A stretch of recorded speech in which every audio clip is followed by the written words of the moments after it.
नमस्कार दोस्तों, स्वागत है आपके अपने YouTube channel class to read में। दोस्तों, आज हम इस वीडियो के माध्यम से भारतीय राज्य व्यवस्था का टॉपिक रहने वाला है संविधान का निर्माण, जिसमें देखेंगे कि भारत का जो संविधान बनकर के तैयार हुआ था, तो उससे पहले कौन कौन सी कड़ियां जो कि संविधान निर्माण होने से पहले किए गए थे। तो देखेंगे जिसमें संविधान सभा की मांग के साथ साथ में विभिन्न प्रकार की समितियां गठन किया गया था, जिसके बहुत सारे अध्यक्ष नियुक्त किए गए थे। तो चलिए शुरू करते हैं संविधान का निर्माण, जिसमें सर्वप्रथम देखते हैं संविधान का निर्माण का। तो उसमें देखते हैं कि संविधान सभा की जो सर्वप्रथम मांग किया गया था, वह आधिकारिक तौर पर 1935 में भारतीय राष्ट्रीय कांग्रेस के द्वारा पहली बार संविधान के निर्माण के लिए संविधान सभा के गठन की मांग की गई थी।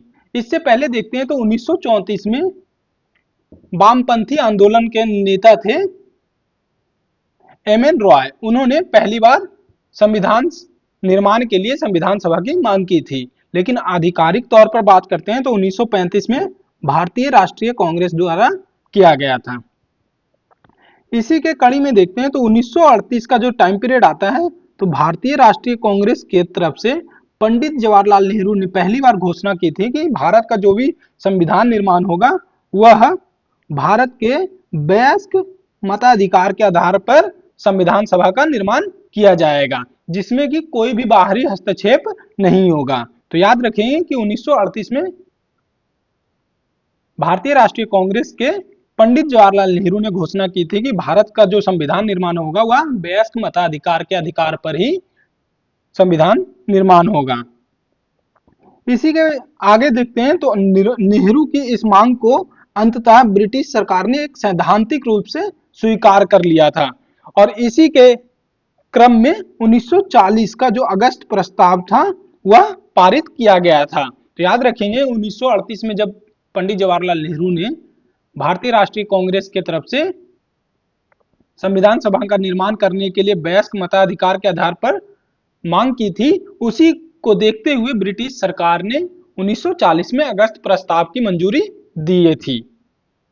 इसके आगे देखते हैं तो संविधान सभा का गठन। तो सर्वप्रथम देखेंगे कि संविधान सभा का जो गठन हुआ था भारत के संविधान के निर्माण के लिए, वह किया गया था आपके कैबिनेट मिशन के तहत। तो याद रखेंगे कि भारत का जो संविधान निर्माण हुआ था वह कैबिनेट मिशन के योजना के तहत ही इसका निर्माण किया गया था, और यह हुआ था नवंबर 1946 में। तो याद रखेंगे संविधान सभा का गठन जो हुआ है कैबिनेट मिशन योजना के तहत, और यह हुआ है नवंबर 1946 में। उस समय की बात करते हैं तो जब ये संविधान सभा का गठन किया गया था, तो उस समय का जो भारतीय परिदृश्य था उसमें से जो प्रांत के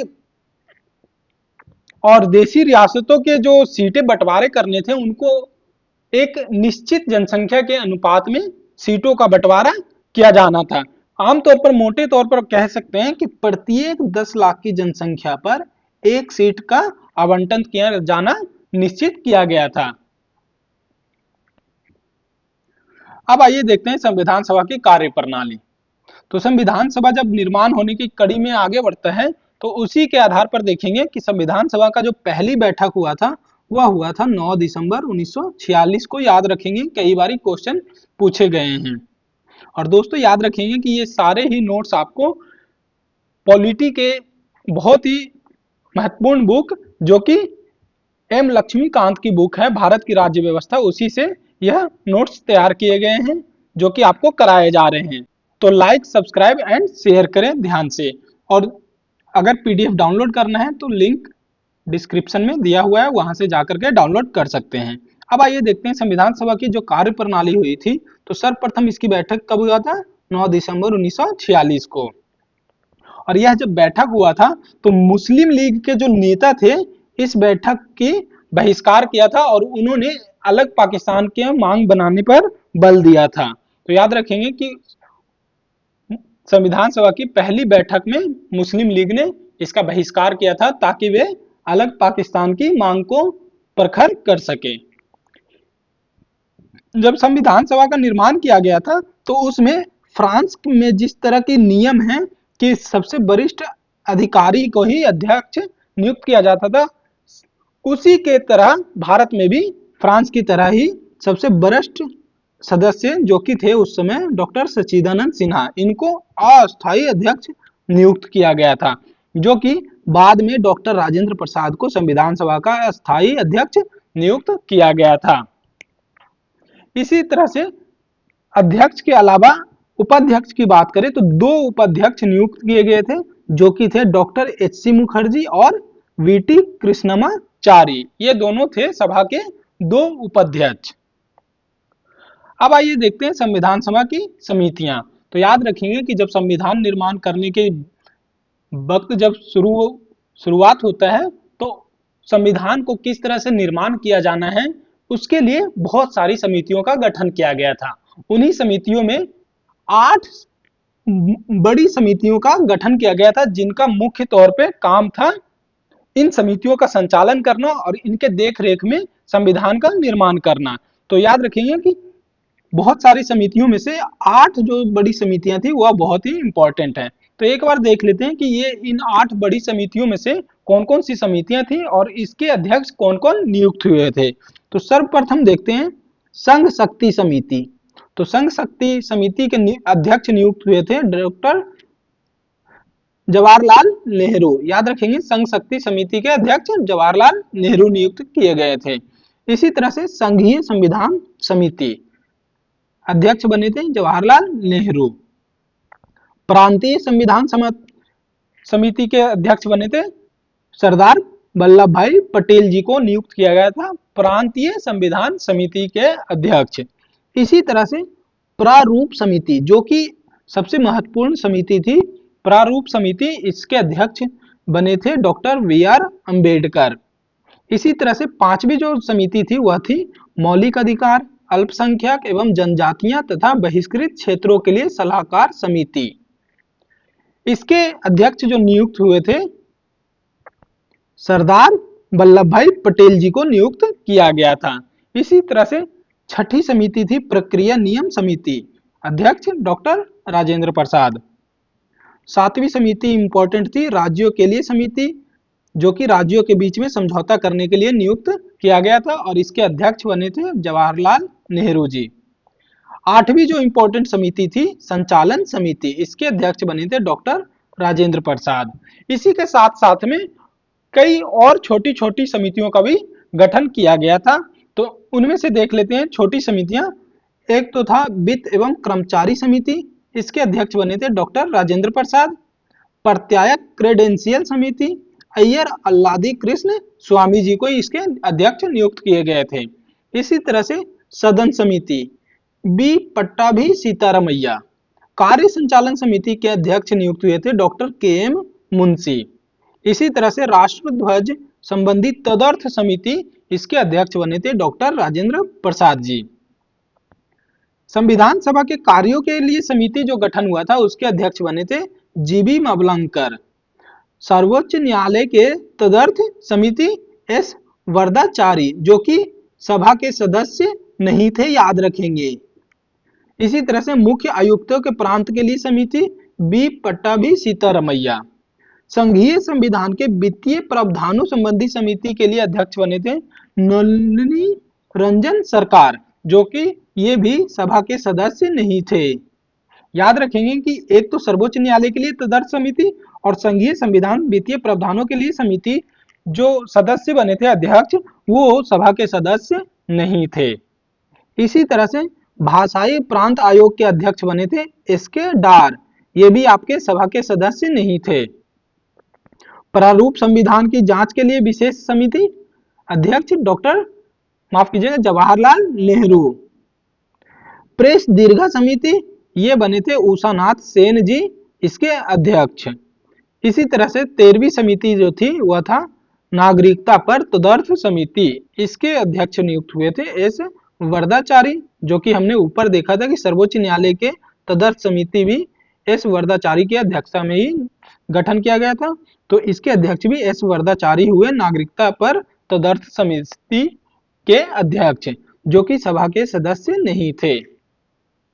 अब आगे बढ़ते हैं प्रारूप समिति, जो कि इन सभी समितियों में सबसे इंपॉर्टेंट जो समिति थी संविधान को निर्माण करने के क्रम में, वह था प्रारूप समिति। तो याद रखेंगे प्रारूप समिति के जो अध्यक्ष बने थे वह थे डॉक्टर बी आर अम्बेडकर।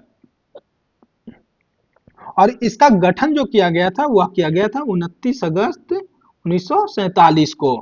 और इसकी जिम्मेवारी थी कि यह संविधान का प्रारूप तैयार करके संविधान सभा में प्रस्तुत करे। और इसके लिए प्रारूप समिति को जो गठन किया गया था उसके लिए 7 सदस्यों को नियुक्त किया गया था, जिनके नाम देखेंगे तो सर्वप्रथम थे डॉक्टर बी आर अम्बेडकर, जो कि प्रारूप समिति के अध्यक्ष नियुक्त हुए थे। इसी में दूसरे नंबर पे सदस्य थे एन गोपाल स्वामी अयंगर, तीसरे सदस्य थे अल्लादी कृष्ण स्वामी अय्यर जी, चौथे आपके डॉक्टर के एम मुंशी, इसी तरह से पांचवा सैयद मोहम्मद सादुल्ला। छठे जो सदस्य थे प्रारूप समिति के वह थे एन माधव राव जी, और इन्होंने जगह ली थी बीएल मित्र की जगह, जिन्होंने स्वास्थ्य कारणों से त्याग दे दिया था। तो याद रखेंगे कि प्रारूप समिति में पहले बीएल मित्र जी नियुक्त हुए थे, लेकिन इन्होंने अपने स्वास्थ्य कारणों से त्याग पत्र दिया था। इसके बाद ही एन माधव राव को नियुक्त किया गया था।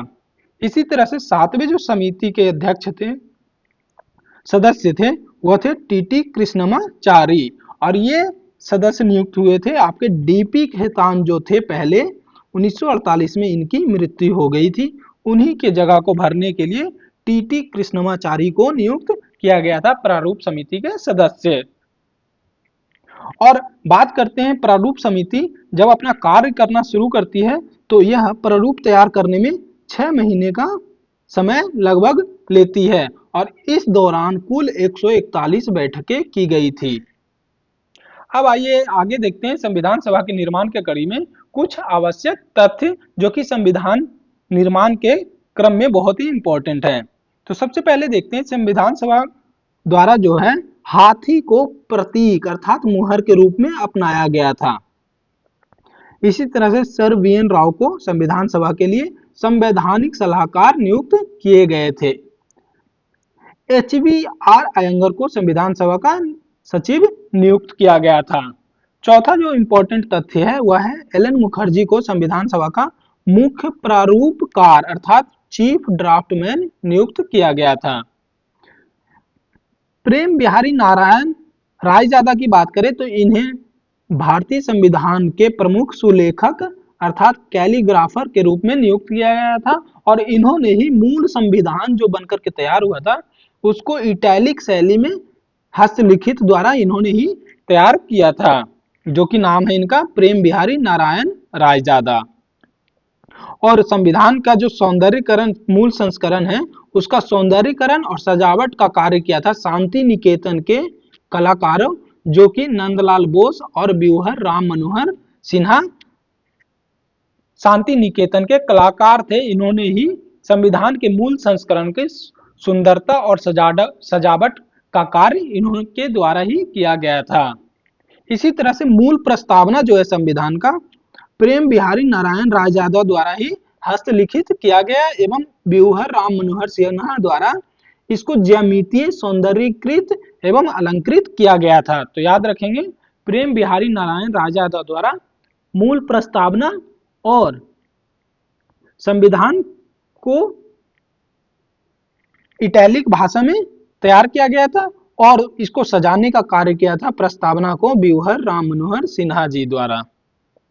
इसी तरह से बात करते हैं मूल संविधान जो कि हिंदी संस्करण का सुलेखन बसंत कृष्ण वैद्य द्वारा और नंदलाल बोस द्वारा इसको अलंकृत किया गया था।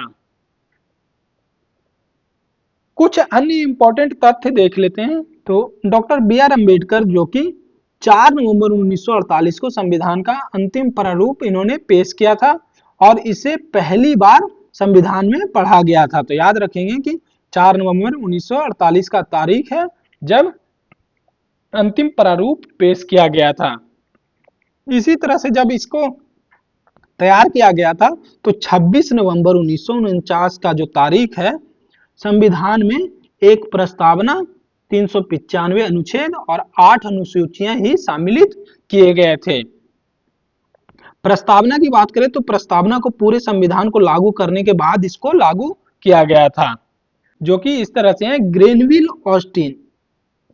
इन्होंने टिप्पणी की थी संविधान को लेकर के कि संविधान सभा एक दलीय देश का एक दलीय निकाय है और सभा ही कांग्रेस है और कांग्रेस ही भारत है। ये कहा था ग्रेनविल ऑस्टिन ने।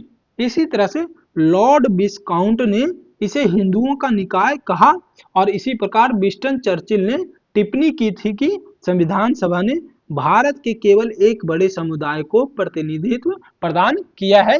ये कथन है विंस्टन चर्चिल का। तो दोस्तों, आज के हम इस छोटे से वीडियो में हमने संविधान सभा का निर्माण की श्रृंखला कड़ी में देखा कि किस तरह से संविधान को निर्माण करने के लिए बैठकें की गई थी और कई समितियों का गठन किया गया था। ये सभी हमने आज इस वीडियो के माध्यम से पढ़ा है। तो आज के वीडियो में इतना ही। धन्यवाद।